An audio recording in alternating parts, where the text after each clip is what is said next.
अरे प्रभु को गिन गिन के गालियां देता था शिशुपाल। ये जब शिशुपाल प्रकट हुआ तो बुआ का ही लड़का था, 4 भुजाएं थी। तो इसके जन्म उत्सव के समय फिर श्री कृष्ण बलराम जी भी गए हुए थे। तो आचार्य ने जन्म कुंडली उस समय बाची कि महावीर होगा, ऐसा ऐसा सब वर्णन करते रहे और कहा ये उन्हीं के हाथ से मारा जाएगा जिसकी गोद में डालने पर इसकी 2 भुजाएं हट जाएंगी। तो वहां जितने आए हुए थे रिश्ते नातेदार, समाज के श्रेष्ठ श्रेष्ठ जन, सबकी गोद में शिशुपाल को, और जे भी भगवान श्री कृष्ण की गोद में डाले 2 भुजाएं गिर गई। रो करके उनकी बुआ ने कहा कि मैं भिक्षा मांगती हूं कि मेरे बालक की आपके हाथ से हत्या नहीं होनी चाहिए। तो उनका 100 अपराध क्षमा करता हूं। तो उन्होंने सोचा 100 अपराध काहे को करेगा, का 100 अपराध तक मैं इसे बिल्कुल कोई दंड नहीं दूंगा, वचन देता हूं। ये जब से तोतली वाली बोलना शुरू किया तब से भगवान को गालियां देना शुरू किया था। इसका स्वभाव ही ये वैर, पूरा ऐसा वैर, भगवान को गालियां देता। जिस समय सब धर्मात्माओं राजाओं की सभा भरी हुई थी और भगवान श्री कृष्ण की अग्र पूजा हुई, सब तो सह गए, शिशुपाल खड़ा हो गया और ऐसे कट वचन बोले। महाभारत में लिखा, हमने स्वाध्याय में पढ़ा था, ऐसे कट वचन बोले कि कोई भी नाराज हो जाएगा उससे।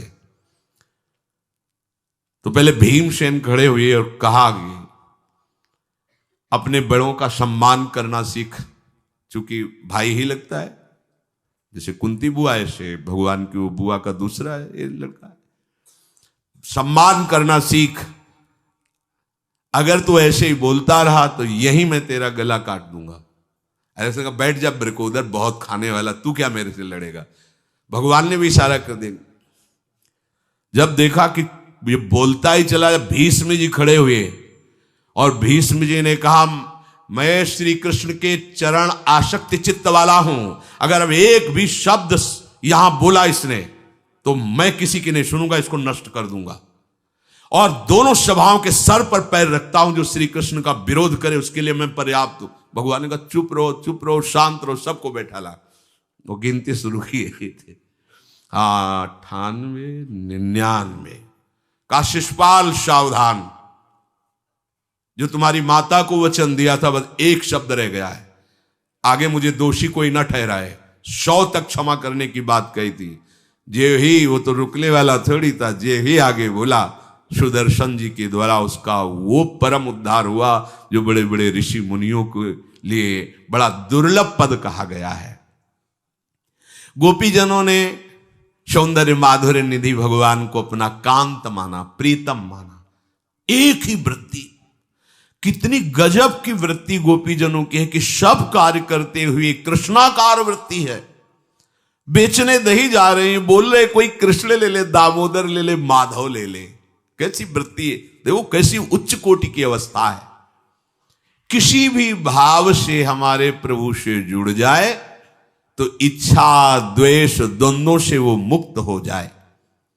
और जब तक ये ठीक है, ये बेठीक है, इस तरह के द्वंद्व तुम्हारे हृदय में बने रहेंगे, तब तक मूढ़ता रहेगी और उससे पतन होता रहेगा। संसार का संबंध दृढ़ होता है इच्छा से। बहुत सुंदर बात है, संसार का संबंध दृढ़ होता ही है इच्छा से। इच्छा खत्म, संसार का संबंध खत्म। कितनी बढ़िया बात है। पर हम भागे घूम रहे हैं इच्छाओं की पूर्ति के लिए। जब एक बता दिया कि समुद्र है भगवान, जो चाहिए इन्हीं से क्यों नहीं, पर इनसे मिलने के लिए भी तुम्हें शराब छोड़ना पड़ेगा, तुम्हें मांस छोड़ना पड़ेगा, व्यभिचार छोड़ना पड़ेगा, गंदे चिंतन छोड़ने पड़ेंगे। वो राजी नहीं हो तो करो पाप और चाहो सुख। ऐसा कैसे हो सकता है? यही है जीव की परेशानी, यही है। वो ये चाहते हैं कि हे संत महात्मा, हे भगवंत, हमको छूट दो, हम खूब गंदे आचरण करें और आप हमसे सेव संतरा रुपया पैसा ले लो और आप ऐसा आशीर्वाद दो कि हमारी उन्नति होती रहे, दुख न मिले, हमें सुख ही मिलता है। कभी स्वप्न में भी नहीं हो सकता। तब लग कुशल न जीव कहूं, सपने हूं मन विश्राम, जब लग भजत न राम कहूं, शोक धाम तज काम। ये दुखों का खजाना काम अर्थात इच्छा, इसका त्याग करके भगवान की शरण में होकर जब तक नाम जप नहीं करोगे, स्वप्न में भी तुम्हें विश्राम नहीं मिलेगा। और नाम जप एक गंदे आचरण करने वालों के हृदय में नहीं हो सकता। नाम परम पवित्र है। ये तभी होगा जब आपका खान पान सात्विक हो, आपका वातावरण सात्विक हो, आपका बोलना उठना बैठना सब सात्विक हो, तब नाम भगवान कृपा करेंगे आपकी जिह्वा। फिर कौन सी इच्छा रह जाएगी, कौन सी इच्छा रह जाएगी? अरे आप विश्वास कीजिए, ये जितनी इच्छाएं हैं सब स्वाप्निक हैं। जब आप सच्चा विवेक धारण करेंगे तो आपसे पूछा भी जाएगा कि जबरदस्ती केवट से कह रहे ले लो, वो कह रहे आप कछुनाथ न चाहिए मोरे, नहीं चाहिए। प्रहलाद जी कह रहे हैं वरदान मांगो, हमारी आज्ञा का पालन करो, तो कह रहे हाँ आपकी आज्ञा का पालन करता हूं, हे नाथ मुझे यही वरदान दीजिए कि आपसे भी कोई इच्छा न रहे। ये वरदान मांगा कि आपसे भी कोई इच्छा। आप सोचो क्या है ऐसा भागवती रस कि जिसको वो मिला तो भगवान से भी कह देते। और भक्त तो बड़े विचित्र विचित्र है, वो भगवान से कहते तुम्हारी इच्छा क्या है प्यारे, बोलो हम पूर्ण करते हैं। तुम्हारी इच्छा क्या है, हमारी तो कोई इच्छा ही नहीं, आप बोलो आपकी इच्छा क्या है, आप क्या चाहते हो, मैं कैसे आपको रिझाऊं। ये जब कामना को लेकर के मनोवृत्ति का प्रवाह संसार की तरफ होता है, तब ये कामना ही हमें राग द्वेष में बांध देती है। जो महापुरुषों ने उपासना करके शास्त्र स्वाध्याय करके अनुभव किया है, उसे ध्यान से सुनो।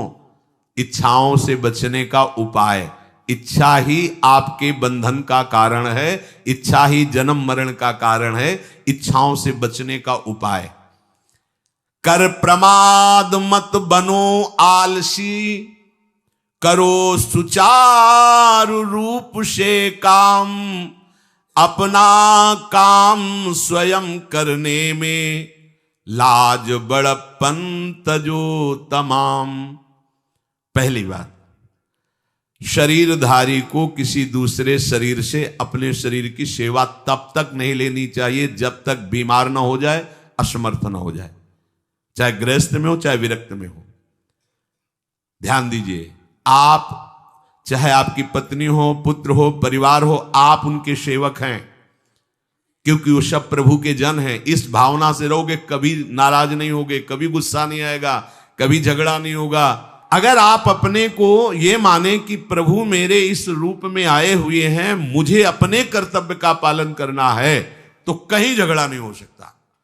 तुम जो कर रहे हो तुम्हारा कर्तव्य, हमारा कर्तव्य है कि हम पति पुत्र परिवार आदि जो भी है, ये हमारे भगवान का स्वरूप है।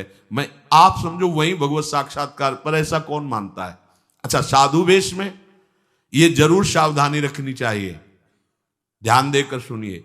जब तक आपका शरीर स्वस्थ है, आप किसी से किसी भी प्रकार की सेवा स्वीकार न करें।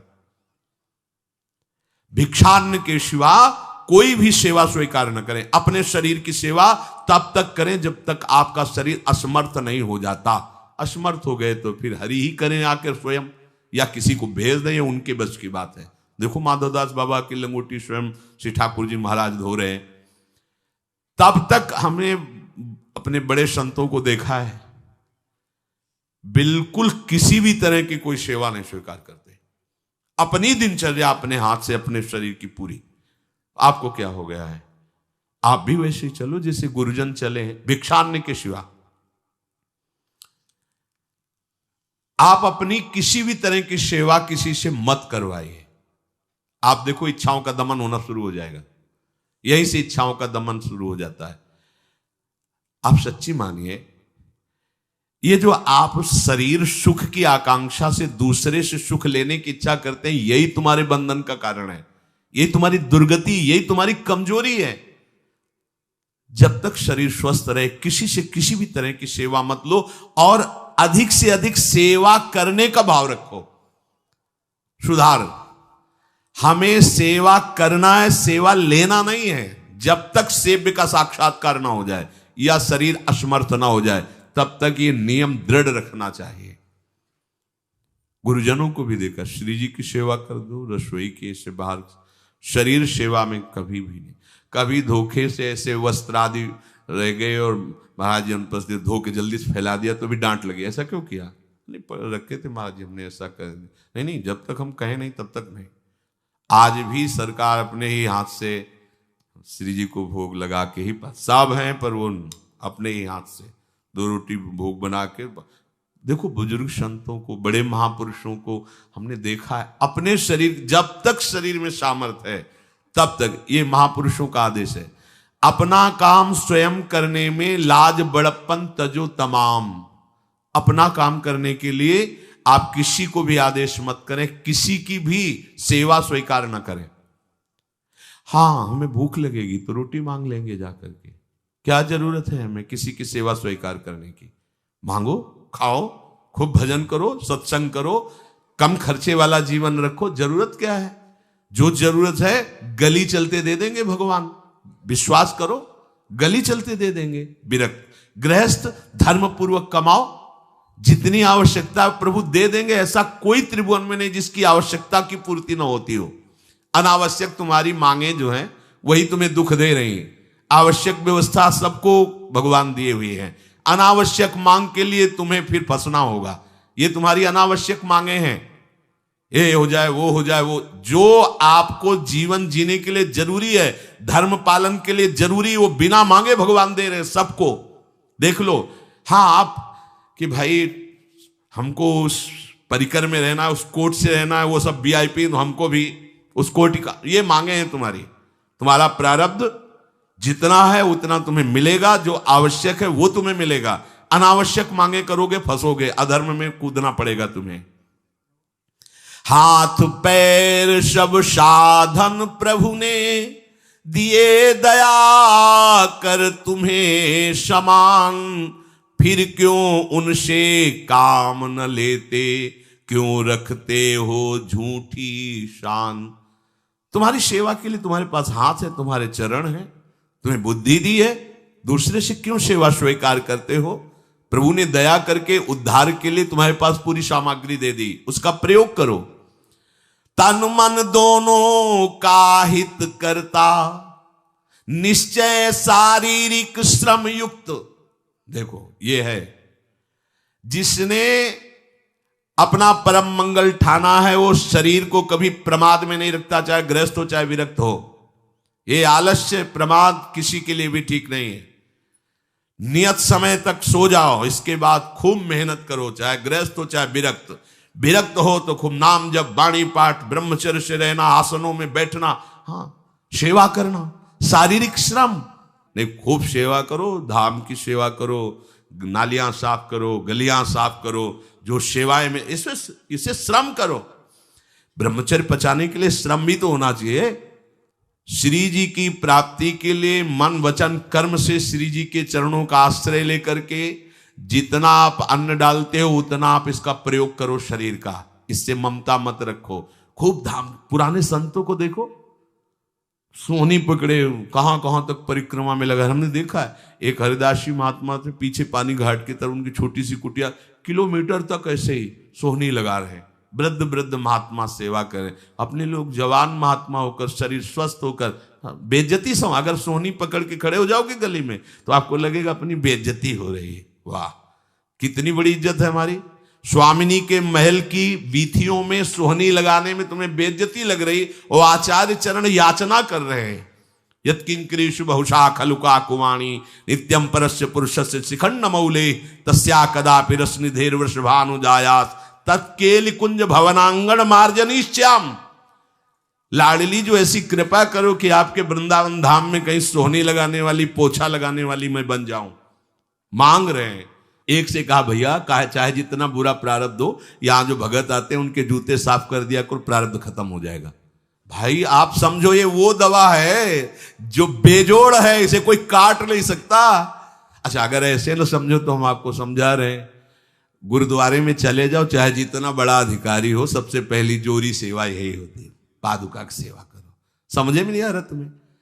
अरे जिसे हम हंसते हंसते कह रहे हैं वही तुम्हारे बंधन काटने का कारण बन जाए, यदि मान लो बात। पर वो हम जूता साफ करेंगे नहीं।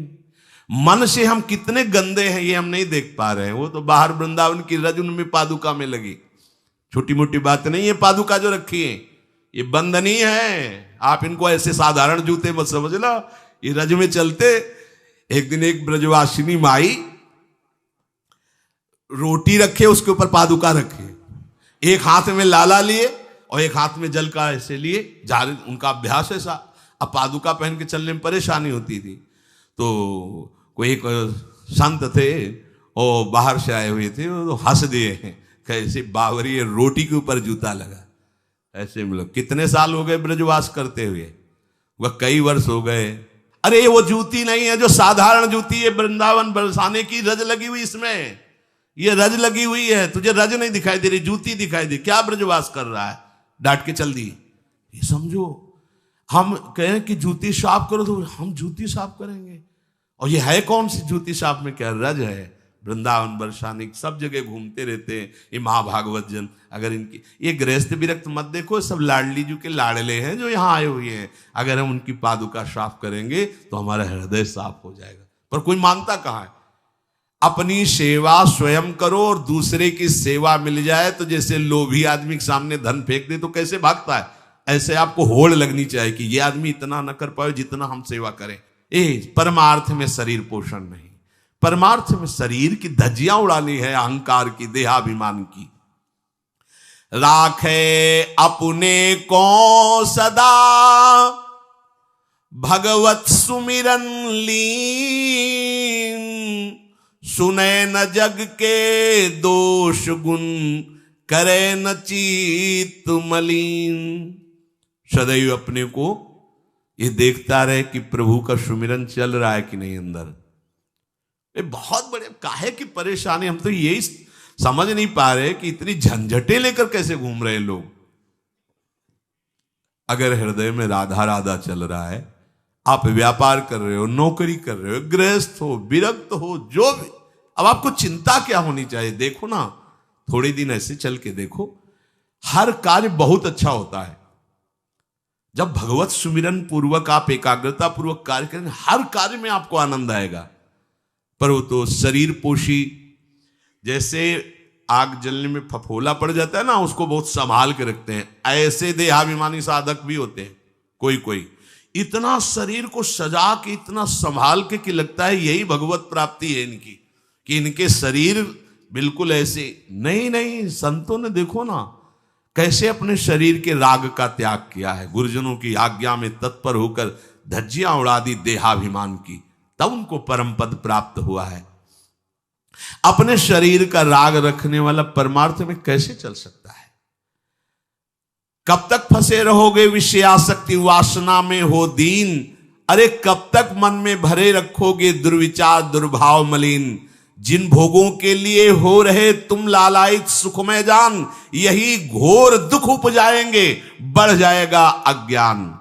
इसलिए छोड़ो सब आशा ममता, आसक्ति कामना मद अभिमान, एकमात्र शरणागत होकर भजो निरंतर राधे श्याम। प्रभु की आसक्ति हृदय में धारण करो। यही समझ में नहीं आता। चले हो राग त्यागने के लिए, पोषण कर रहे हो शरीर राग का, कैसे बात बने? चलो कोई विषय संसारी है तो लगता है अभी बेचारा है। आप लोग बेचारों की लाइन में थोड़ी हो, आप लोग बेचारों की लाइन में नहीं हो। आप जितने भी, चाहे गृहस्थ हो चाहे विरक्त हो, धाम आ गए हो, दीक्षा ले ली है, शास्त्र स्वाध्याय करते हो, सत्संग, आप बेचारे हो, आप भगवत पार्षद हो। पर आप अपने स्वरूप को समझो, ये अंदर की बातें सुधारो। आगे कह रहे हैं कि सुने न जग के दोष गुण, करे न चित्त मलिन। अपने भगवत चिंतन में मगन रहो। कोई तुम्हें यदि किसी की निंदा आदि सुनाने लगे तो उसे मत सुनो। पूछे कछु कछुए कहे, को आए के पास, सुन ले कछु बोले नहीं, सब ते रहे उदास।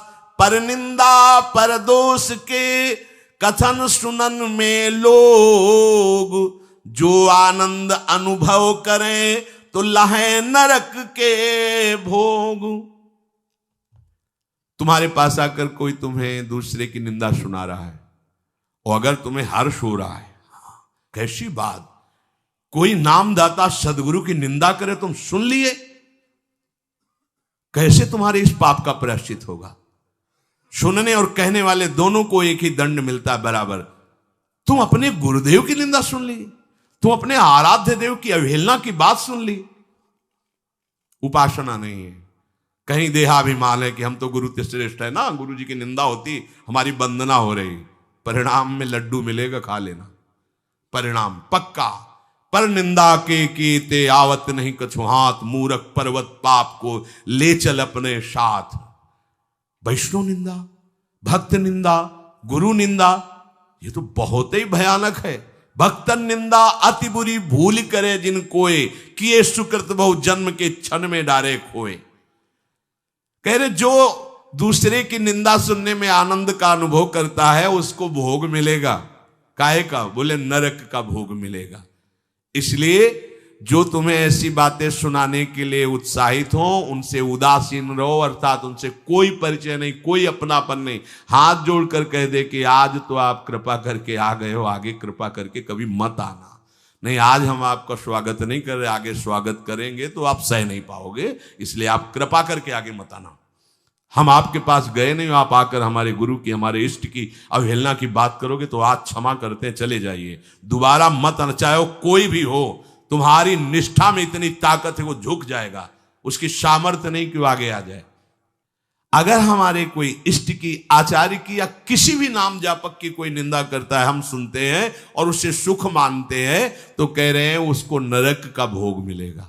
नहीं, हमें जिस मार्ग में चलना है, हमें अपने आराध्य देव की प्रति प्रीति प्राप्त करनी है। और प्रीति प्राप्त होती, कोई भी रामकृष्ण हरि शिव बोले, सबके चरणों में हमारा नमन है, सबकी चरण धूले हमारे माथे पे। निंदा करना, अरे सब जगह भगवान है, ये बात देखने के लिए तो हम चले, हम निंदा स्तुति। अगर कोई हमारा मित्र बनता है, हमारा निज जन बनता है, और हमको हरि गुरु इष्ट आदि की किसी भी तरह की कोई निंदा हमें बिल्कुल बर्दाश्त नहीं करना चाहिए और दूरी बना लेनी चाहिए, कभी उससे संभाषण नहीं करना चाहिए।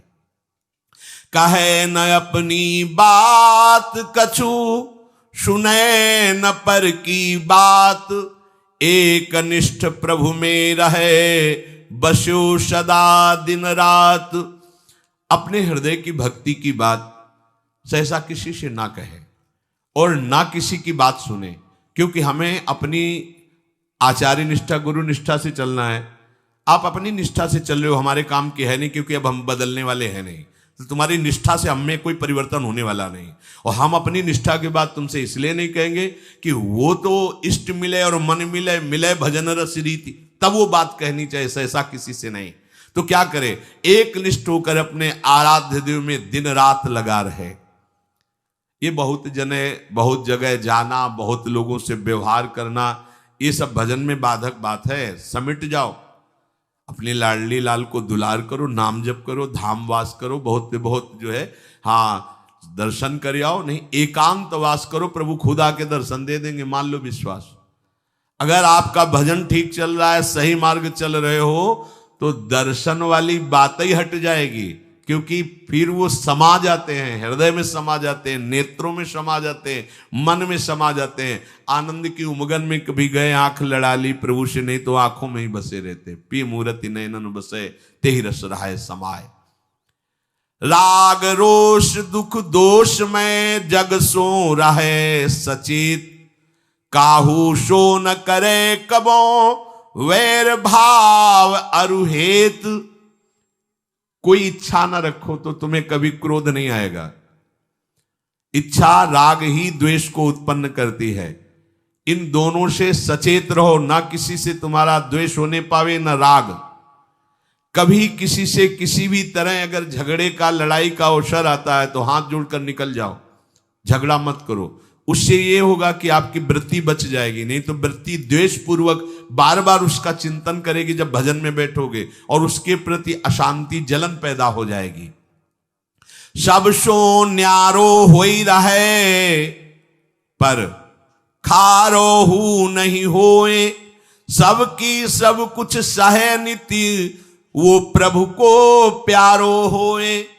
समझो बात, सबसे अलग रहो, किसी से अपना मन मत मिलाओ, केवल मन नाम से मिलाओ, प्रभु से मिलाओ, गुरुवाणी से मिलाओ। पर किसी का अपमान मत करो, किसी के लिए ऐसा कड़ुआ वचन मत बोलो कि उसके हृदय मंदिर में बैठे भगवान हैं, उसका हृदय दुखी हो जाए। सबकी सब कुछ सह लेता है जो कोई, वही प्रभु का प्यारा होता है। करे न जग चर्चा कबों, रहे सदा चुपचाप, रही इंकित निज भजय प्रभुता को सेवें आप। जो जगत की कभी भी चर्चा नहीं करता, मौन धारण करके केवल प्रभु के चिंतन में मगन रहता है, उसका भार प्रभु ले लेते हैं, उसकी सेवा आप स्वयं करते हैं। प्रभु किसी न किसी रूप में आके उनका भरण पोषण करते हैं। पै प्रभु के रस प्रेम की निर्मल गोपन बात, कहे न काहू सो कबो सहे सकल आघात। भजन में जो तुम्हें आनंद आ रहा है, जो तुम्हें स्वप्न में कोई अनुभूतियां हो रही या प्रगट में कोई अनुभूति हो रही, कभी भी किसी से भी वो बात ना कहे, क्योंकि ऐसा कहने से तुम्हारे भजन में विघ्न पड़ जाएगा।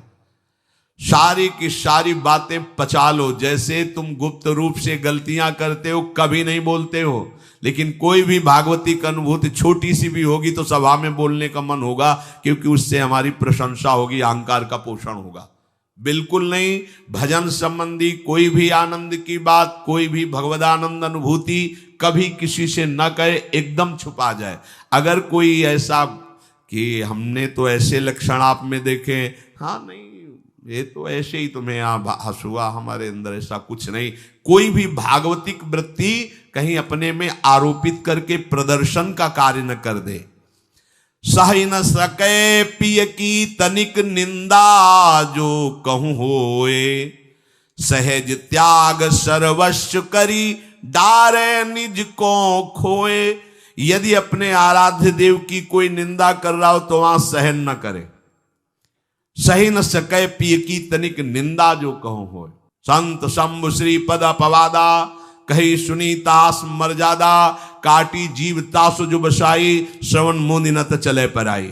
यदि हमारे कोई आराध्य देव गुरुदेव की निंदा कर रहा है, ताकत हो तो उसकी जबान बंद कर दे, नहीं तो कान में अंगुली डाले उठ के चल दे, दोबारा उसका कभी चेहरा न देखे।